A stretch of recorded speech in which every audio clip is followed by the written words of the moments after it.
जो इलीगल तरीके से भारत में प्रवेश कर गया है वो उसको तो नागरिकता नहीं मिलनी चाहिए। पुरानी एक कहावत है कि इश्क न देखे जात को जात, भूख न देखे बासी भात और नींद न देखे टूटी खाट। यहाँ तक के उसके पास नेपाल में जो शादी की थी उसके भी कोई प्रमाण नहीं है। सचिन की भी जांच होनी चाहिए, कहीं सचिन हनी ट्रैप का शिकार तो नहीं है, सचिन किसी दबाव में तो नहीं है, क्या सचिन उसी के साथ इन्वॉल्व है? उसे कलमा नहीं आता, उसे नमाज नहीं आती, उसे रोज़ा नहीं पता, किसी चीज़ के बारे में उसे नहीं पता। तो वही कहावत है कि जब मियाँ बीबी राजी तो क्या करेगा खाजी। अगर स्पेशल मैरिज एक्ट में उसने शादी की है तब कोई कानूनी बाध्यता नहीं है, वो कोई अपराध नहीं है। सख्त से सख्त कानूनी कार्रवाई उस पर करनी चाहिए और उसे जेल के भीतर भेजना चाहिए। हमारी देश की जो इंटेलिजेंस है वो इतनी कमज़ोर हो गई, उसे ये पता नहीं कि नेपाल से कौन आ रहा है। नहीं दे करनी चाहिए नागरिकता। सीमा तो यहाँ पर नहीं रहनी चाहिए, अपना पार ही जाए अपना। हिंदुस्तान के खिलाफ साजिश की वो आ रही है। यूं तो रूपहले पर्दे पर भारत और पाकिस्तान को लेकर प्रेम कहानियों पर न जाने कितनी फिल्में बनी हैं, लेकिन रियल लाइफ में भी एक फिल्मी कहानी जैसी ही है सीमा हैदर और सचिन की प्रेम कहानी। लगातार विवादों में है, लगातार नए नए खुलासे हो रहे हैं। बेखौफ अंदाज, बेबाक जबान। नमस्कार, मैं मोहसिन खान स्वागत करता हूं आपका अस्तित्व न्यूज़ यूपी पर। चर्चा करेंगे कानून के जानकारों से कि आखिरकार सीमा हैदर और सचिन की इस प्रेम कहानी में देश का कानून क्या कहता है। एटीएस लगातार पूछताछ कर रही है, हर रोज नए खुलासे हो रहे हैं। बार बार ये आवाज़ उठ रही है कि सीमा को हिंदुस्तान की सीमा में रहने का कोई अधिकार नहीं है। हालांकि वो नेपाल के रास्ते जब हिंदुस्तान पहुंची थी तो तभी गिरफ्तार कर ली गई थी और वो सलाखों के पीछे भी रही। सलाखों से बाहर आई तो उसने सचिन से शादी कर ली और शादी करने के बाद वो अपने 4 बच्चों को भी लेकर हिंदुस्तान आ गई है। चर्चाओं का बाजार गर्म है कि कहीं सचिन हनी ट्रैप का शिकार तो नहीं हो गया, क्या इसके पीछे कोई गहरी साजिश तो नहीं है।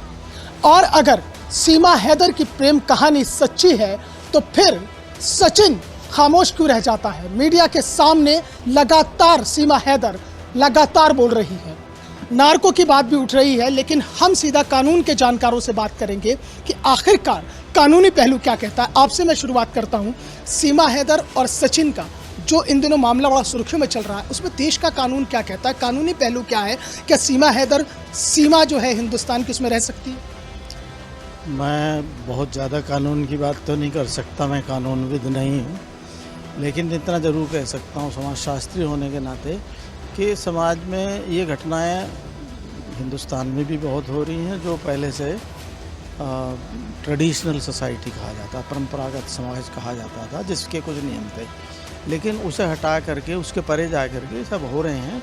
और प्यार में तो कोई चीज़ देखी नहीं जाती है। अगर 2 लोग कमिटेड हैं एक दूसरे के लिए तो वही कहावत है कि जब मियाँ बीबी राजी तो क्या करेगा खाजी। तो इसलिए उसके बारे में तो कुछ ज़्यादा नहीं कहा सकता। अगर वो एक दूसरे के लिए कमिटेड है और सीमा कमिटेड है उसके लिए, तो हर हालत में वो कोशिश यही करेगी कि भाई वो उसके साथ रहे। अब सवाल दूसरा जो आप कानून की बात कर रहे हैं कि वो बिना वीज़ा के आई है, उस पर तो राष्ट्रीय एजेंसियां हैं उस काम को देखने के लिए, वो देख रही हैं। शायद एटीएस ने भी कुछ कार्रवाई की है और वो तो उससे निश्चित करेंगे। लेकिन इतना ज़रूर है कि अगर सामाजिक और जो भावनात्मक पक्ष है उसको कुछ दिनों में देख करके अगर ये निश्चित होता है तो मेरे ख्याल से भारत सरकार हो सकता है कि उसको सिटीजनशिप भी ग्रांट कर सकती है। बहुत कम संभावना है लेकिन कर सकती है अगर दोनों का कमिटमेंट देख लें तो। कमिटमेंट एक अलग चीज़ हो गई सर। मेरा सवाल ये है कि सुरक्षा को लेकर बहुत ज़्यादा हो हल्ला मच रहा है क्योंकि वो नेपाल के रास्ते आती है, गिरफ्तार होती है, फिर उसके बाद शादी कर लेती है, 5 मोबाइल फ़ोन रखती है, 5 तोड़ देती है, सिम तोड़ देती है, 5 पासपोर्ट रखती है। वो जो डाउट पैदा होता है ना कि राष्ट्रीय सुरक्षा के लिए कोई खतरा हो सकता है उसकी वजह से, उसी के लिए तो हमारी इन्वेस्टिगेटिंग एजेंसीज हैं, उन्हें अपना काम करने दिया जाए। हम इसमें आउटराइटली इस समय कहना कुछ ठीक नहीं होगा उस बात का। प्यार मोहब्बत और पबजी से प्यार पाकिस्तान से हिंदुस्तान की सीमा में आ गया, क्या कहता है देश का कानून और क्या कहता है विदेशी अधिनियम? देखिए, अगर ये वहाँ से विदाउट पासपोर्ट आई है तो इसके लिए हमारा जो विदेशी विभाग है और इसके लिए कानून है, उसको अरेस्ट किया जाएगा और उसे जेल भेजा जाएगा। अब जैसा आपने बताया कि वो जेल काट चुकी है ऑलरेडी, तो फिर ये जांच एजेंसियां क्या कर रही हैं? LIU इसी के लिए डिपार्टमेंट बना हुआ है, वो यही काम करता है। उसका काम ही ये है कि वो देखेंगे और इस पर विदेशी अधिनियम के तहत मुकदमा पंजीकृत किया जाएगा, कार्रवाई होगी। अब ये जासूस है क्या है, इसके बारे में तो वो जांच एजेंसी ही जाने। तलाक नहीं हुई, शादी कर ली, कितने तरह के मैरिज एक्ट होते हैं और वो एक्ट क्या कहता है? देखिए, इसने अगर मैरिज की है स्पेशल मैरिज एक्ट में, तब वहाँ हिंदू और मुसलमान होना कोई मायने नहीं रखता। यदि वो मुसलमान है और हिंदू धर्म उसने अपनाया है तो हिंदू धर्म के हिसाब से विवाह किया है। अगर स्पेशल मैरिज एक्ट में उसने शादी की है तब कोई कानूनी बाध्यता नहीं है, वो कोई अपराध नहीं है। उसने तलाक लिया नहीं लिया, पाकिस्तान में वो मुसलमान थी हिंदू थी, ये डजंट मैटर, इसका कोई महत्व यहाँ नहीं है इस स्टेज पर। भाई अगर वो वहाँ है और उनका प्यार है तो ये पुरानी एक कहावत है कि इश्क ना देखे जात को जात, भूख ना देखे बासी भात और नींद ना देखे टूटी खाट। तो ये पुरानी कहावत है और ये चली आ रही है। वो प्रेमी है, करने दीजिए। ऐसा तो नहीं है सचिन भी टूटी खाट पर सवार हो गया पाकिस्तान की? ऐसा नहीं है, वो तो यहाँ आई है, ये पाकिस्तान थोड़ा ही गया है। भाई वो यहाँ आई है, ये थोड़ा ही गया है पाकिस्तान। अब वो आई है, देखने दीजिए उसको। कानून अपना काम करेगा, राजनेता अपना काम कर रहे हैं, आप अपना काम करिए, उन्हें अपना काम करने दीजिए। कानून रहने का अधिकार देता है। जांच का विषय है कि वो किस रास्ते से आई, कैसे आई और क्या करा है उसने। ये सब जांच के बाद जब भी स्पष्ट जांच एजेंसियों के आएगा उसके बाद ही कोई कार्रवाई इस पर निश्चित की जा सकती है। अभी इस बारे में कुछ कहना ज़्यादा उचित नहीं होगा। अभी कोई कानूनी धारा कोई ऐसी नहीं कहती है कि उस पर कुछ अपराध बनता हो है। सकता है अगर वो बिना पासपोर्ट के, बिना उसके आई है तो उसके विदेश मंत्रालय के हिसाब से या जो कुछ भी हमारे विदेशी नीति है उसके हिसाब से कार्रवाई होगी। अदरवाइज़ अगर सब कुछ ठीक है कोई बात नहीं है। बाकी जांच के बाद जो कुछ भी स्थिति आएगी उसके हिसाब से उसके विरुद्ध या उसके पक्ष में जो भी कार्रवाई होनी है उसके हिसाब से। कानून के जानकारों से लगातार हम यही सवाल कर रहे हैं कि देश का कानून क्या कह रहा है। एक सवाल और भी करेंगे चलते चलते, लेकिन उससे पहले और बात कर लेते हैं। सीमा हैदर और सचिन बड़े सुर्खियों में हैं आजकल, तो ऐसे में कानूनी पहलू कहां आकर रुकता है? देखिए, हिंदुस्तान के 3 एक्ट हैं, Indian security act, Indian foreign act और एक एक्ट और है। तीनों के अंतर्गत कार्रवाई चल रही है और चलनी चाहिए। जहाँ तक सीमा का सवाल है, 6 पासपोर्ट, 4 आधार कार्ड, 4 ये मोबाइल और पाकिस्तानी वो सिम मिला है। इसके अलावा आज ही मैं टीवी देख रहा था, यहाँ तक कि उसके पास नेपाल में जो शादी की थी उसके भी कोई प्रमाण नहीं है। ये सब के सब उसके खिलाफ में और एक साजिश, हिंदुस्तान के खिलाफ साजिश की वो आ रही है। हमारी जो सिक्योरिटी एजेंसियां हैं, जो इंडियन सिक्योरिटी एजेंसी हैं, वो अपना काम बहुत अच्छी तरह से कर रही हैं। आपको लगता है कि देर ज़्यादा कर दी है? पहले तो वही चूक हो गई कि जब वो नेपाल के रास्ते हिंदुस्तान की सीमा में एंटर कर गई, और अब उसके बाद जब शादी उसने कर ली तो कुछ लोगों ने उत्सव भी मनाया कि भैया पाकिस्तान की एक महिला ने हिंदू धर्म अपना लिया, बजाय सुरक्षा एजेंसियों को देखने के उत्सव मनाने लगे।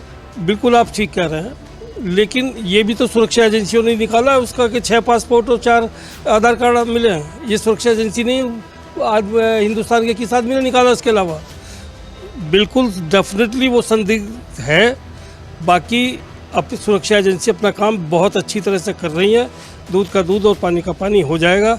जिस तरीके से वो आई है, कायदे में वो यहाँ नहीं रहनी चाहिए, और अभी तक का ट्रेंड यही है कि उसको पूरे उसके साथ पाकिस्तान के बॉर्डर पर छोड़ करना चाहिए। लेकिन चूँकि यहाँ मुकदमा चल रहा है, इसलिए वो प्रक्रिया नहीं चल सकती है। तब तक जब तक मुकदमा तय ना हो तब तक उसको यहाँ रखना आवश्यक भी है। यही एक्ट कहता है कि तब तक, जब तक मुकदमा चलेगा तब तक वो यहाँ रहनी चाहिए। पहले मैं शुरुआती तौर से बताऊं, सबसे पहले तो सीमा हैदर का भारत की सीमा में घुसना, ये सिक्योरिटी एजेंसी पे अपने आप में क्वेश्चन मार्क लगाता है।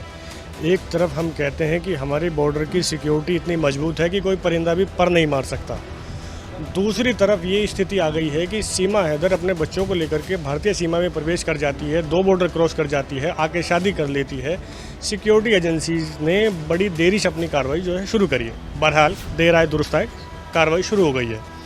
दूसरी चीज़ मैं ये कहना चाहूँगा, जब सीमा 4 पासपोर्ट, आधार कार्ड, फर्जी सिम ये अपने पास लेके साथ कैरी कर रही थी, उसके बाद ये जेल भी चली गई है। जेल जाने के बाद जब ये बेल बॉन्ड इसने दाखिल करे हैं, वो किसके दाखिल करे? मेरा कहना यह है कि जो जमानती जो बने हैं उनकी भी जांच होनी चाहिए। सीमा हैदर की तो चली रही है, जमानतियों की भी जांच होनी चाहिए, साथ ही साथ सचिन की भी जांच होनी चाहिए। कहीं सचिन हनी ट्रैप का शिकार तो नहीं है, सचिन किसी दबाव में तो नहीं है, क्या सचिन उसी के साथ इन्वॉल्व है? इन सभी लोगों की जाँच होनी चाहिए, जो कि सिक्योरिटी एजेंसी कर रही है, और नतीजा इसका जल्द ही निकलेगा। देश का कानून इस शादी को इजाज़त देता है?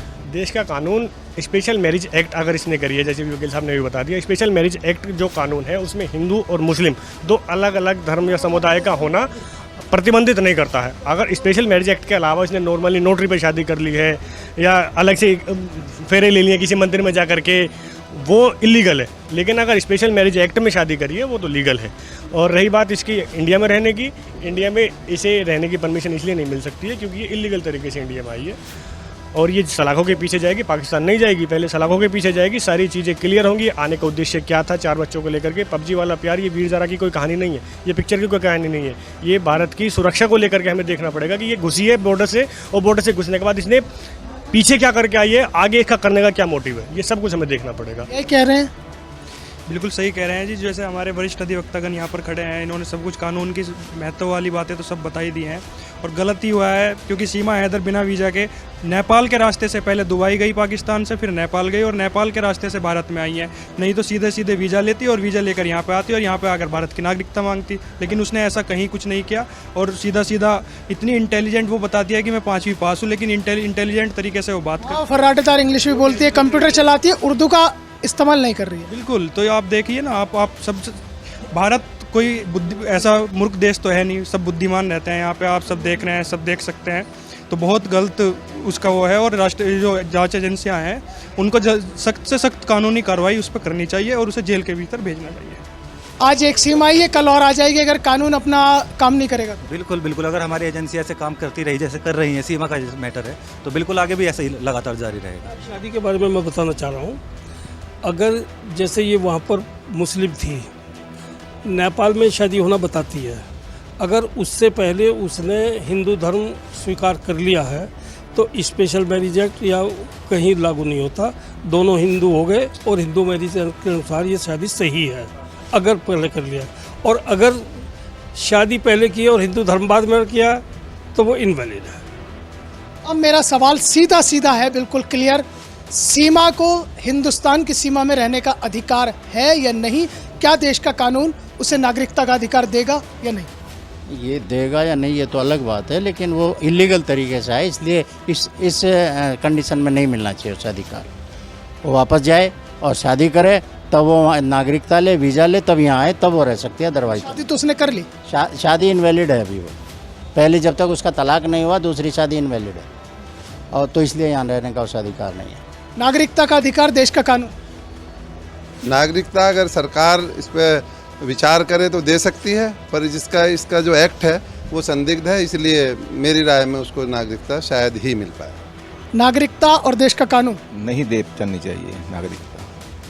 मैं एक चीज़ और बोलता हूँ कि मैरिज का बताया गया कि पशुपतिनाथ टेम्पल में मैरिज की उन्होंने नेपाल में, काठमांडू में, वहाँ पर एंट्री ही केवल हिंदुओं की होती है।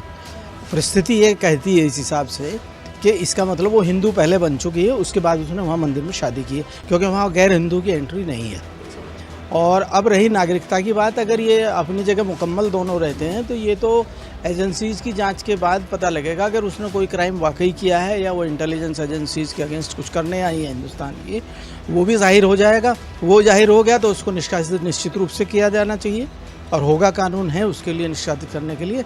लेकिन अगर कोई चीज़ साबित नहीं होती, वास्तव में लव वाला मामला है, तो हो सकता है कि अल्टीमेटली फिर विदेश मंत्रालय अदरवाइज विचार करे। सीमा रहे या सीमा पार जाए? सीमा तो यहाँ पर नहीं रहनी चाहिए, अपना पार ही जाए अपना।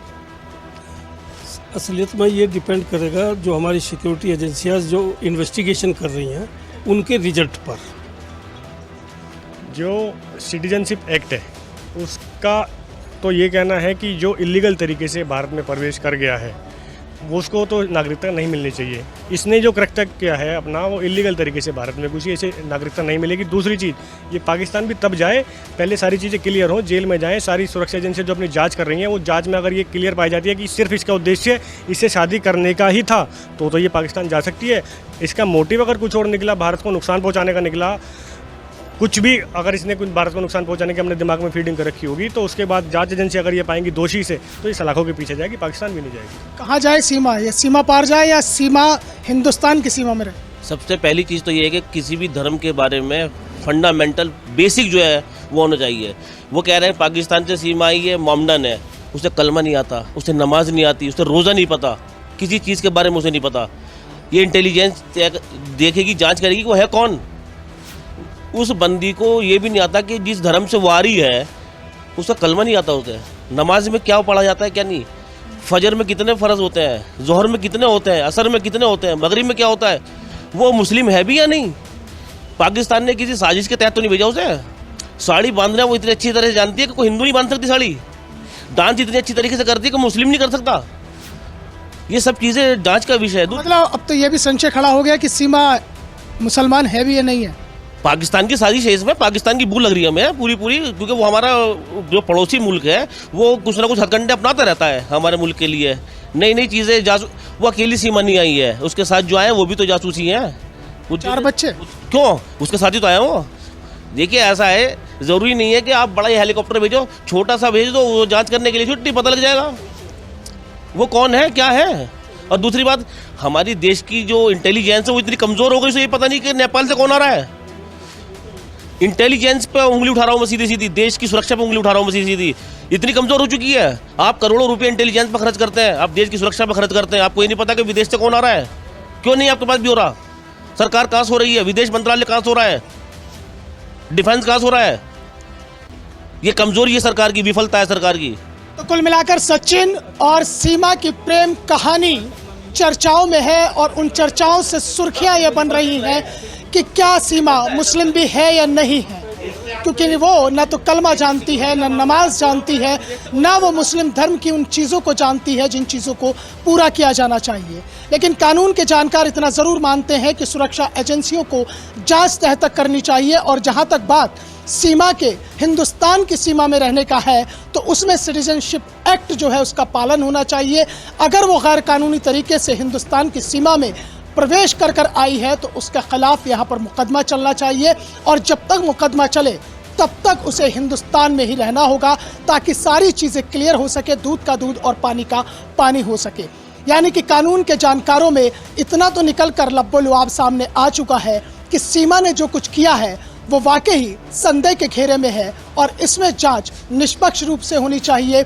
इसे इस प्रेम कहानी के रूप में न देखा जाए जैसे कि आज तक हम फिल्मों में देखते आए हैं, चाहे वीर ज़ारा हो, चाहे गदर एक प्रेम कथा हो, चाहे टाइगर जिंदा हो। तमाम ऐसी फिल्में हैं जिसमें हिंदुस्तान और पाकिस्तान दो मुल्क के बीच में मोहब्बत के किस्से दिखाई देते हैं, लेकिन इस मोहब्बत के किस्से में कुछ ना कुछ कड़वाहट ज़रूर दिखाई दे रही है। फिलहाल इस चर्चा में मेरे साथ इतना ही, फिर मुलाकात होगी, तब तक के लिए मुझे मोहसिन खान को दीजिए इजाज़त। नमस्कार।